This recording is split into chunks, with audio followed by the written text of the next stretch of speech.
আমার আবৃত্তি করতে ভালো লাগে, ছবি আঁকতে ভালো লাগে, এছাড়াও আরও অনেক কিছু করতেই ভালো লাগে। একটা আবৃত্তি করে শোনাও। নমস্কার, কবি প্রণব ঘোষের লেখা টুনি কবিতাটি আবৃত্তি করে শোনাচ্ছি। টুনি ক্লাস 7-এর ছাত্রী। ফাইনাল পরীক্ষায় রেজাল্ট বেরিয়েছে, সমস্ত বিষয়ে 80% উপরে নম্বর, কিন্তু বিজ্ঞানে 10, মাত্র 10। কেন?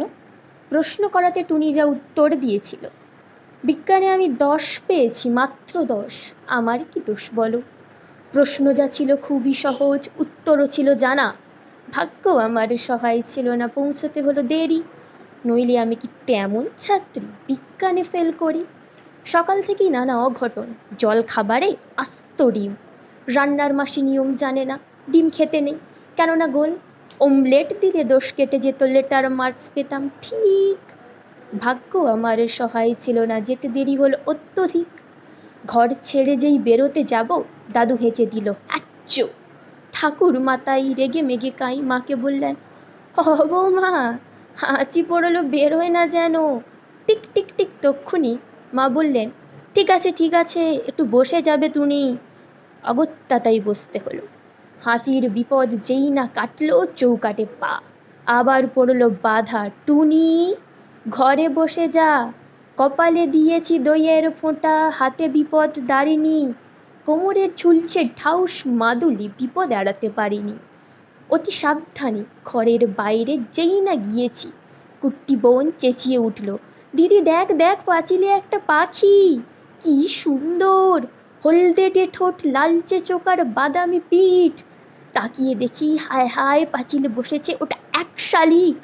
রিক্সো কাকু দিচ্ছে তারা, কিন্তু যাবার জো নেই।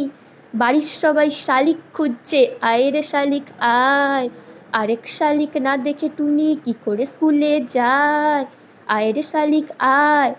শালিক জুটলো অবশেষে, রিক্সা ছুটলো খুব জোরে, আর দেরি নেই পৌঁছতে স্কুলে। কিন্তু আমার পোড়া কপাল, হঠাৎ ব্রেক, থামতেই হলো, পথ কেটে গেছে কালো বেড়াল। দেরির পরে আরও দেরি, দেরিতে গেলাম স্কুলে। সামনেই দেখি কি সর্বনাশ, বিজ্ঞান দিদিমণি। খুলে বললাম, রাগে গজ গজ বসতে দিলেন ঘরে। বিজ্ঞানীর ছাত্রী হয়েও ছি ছি, ডুবেছ কুসংস্কারে। মুক্তমনা দিদিমণি অনেক বকাঝকার পর প্রশ্নপত্র এগিয়ে দিলেন, খাতা দিলেন। হঠাৎ চেয়ে দেখি, পলা নীলা শঙ্খে ভরা দিদিমণির হাতের আঙুলগুলো।